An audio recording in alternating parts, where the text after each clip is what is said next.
Hello guys! So ayan, for today, habang naka-break tayo, magagawa tayo ng origami for my guest.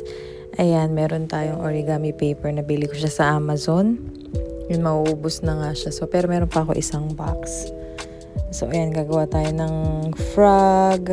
Meron tayong crane, fish, flower, yun. So ayan, yung gagawin ko ngayon is frog.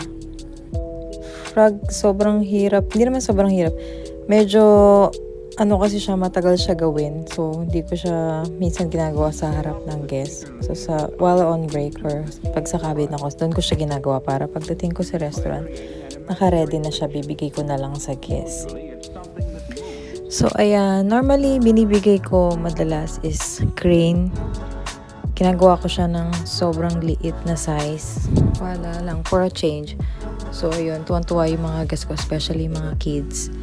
Crane lagi binibigay ko sa kanila lalo pag first day.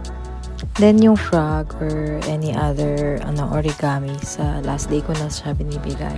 Ayan, malapit na siya matapos. Yung legs na yung ginagawa ko dyan. Tapos, make sure lang na dapat magja-jump siya kasi minsan may mga nagagawa kong frog, ang hirap niya i-jump. So, kailangan ko pa siya i-fold ng maayos talaga. Ayan, so meron na tayong frog. Ayan, nag-jump na siya, diba? Oh, so cute. So, pag may mga kids, sobrang tuwang-tuwa talaga sila, lalo pag nakita nila nag-jump yung frog na yan. Then, of course, diba, pag tuwang-tuwa yung mga kids, tuwang-tuwa din yung parents. So, ayun, meron ka ng extra, diba? Ayun, guys, thank you so much for watching. See you in my next video. Bye-bye!